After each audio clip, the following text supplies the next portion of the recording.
In this week's episode, wild tiger numbers are on the rise, the mysterious death of a huge python, Disney's latest animation starts a worrying new trend, and thousands of swarming crabs captured on camera. Starting off with some good news for tigers.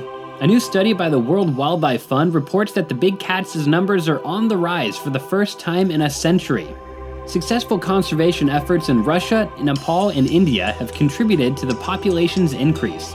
In 2010, the three countries committed to doubling wild tiger numbers over 12 years. Conservationists are cautiously optimistic about the findings. There are still many threats facing wild tigers, such as poaching and habitat loss. Staying with big cats, a problem lion that escaped from a national park in South Africa is going to be relocated. Sylvester the lion will be released with 2 orphan female lions into the Addo Elephant Park. Wildlife authorities had originally announced plans to euthanize the animal, but retracted the decision after a social media outcry. And a huge python caught in Malaysia has died just days after being found. There are concerns that the 24-foot-long reptile might have been mishandled, with video footage showing the snake being kicked. From land to sea, the deep, deep sea. Researchers working off the coast of Panama have captured footage of thousands of red crabs swarming together in the oxygen-deprived waters just above the sea floor. The crabs were observed at a depth of over 1,000 feet. This swarming behavior has never been documented before in red crabs.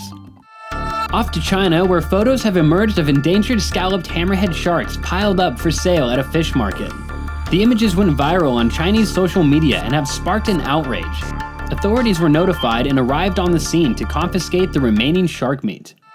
Staying in China with some troubling news for fennec foxes. Inspired by a character in the hit Disney animation Zootopia, parents are forking out thousands of dollars for the protected fox species. The animals are definitely not suitable as pets, and experts worry that if the trend continues, it could have negative consequences for conservation efforts. Do you think that filmmakers should anticipate such trends and educate their audiences about the issues of owning wild animals as pets? And happy news from Indonesia, where a mother and baby orangutan rescued 2 months ago have been released back into the wild. Hats off to the team from International Animal Rescue for their amazing work. Want to watch 2,000 to 3,000 walruses bustling around on a beach? Well, the Alaska's Walrus Cam is back online.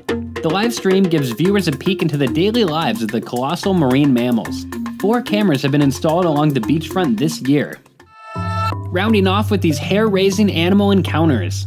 A man in Louisiana got a toothy surprise when he went to investigate a catfish trap only to find a very large alligator on the other end. And a game drive in South Africa gets a little too hairy when a curious elephant gets up close and personal. That's one brave tracker.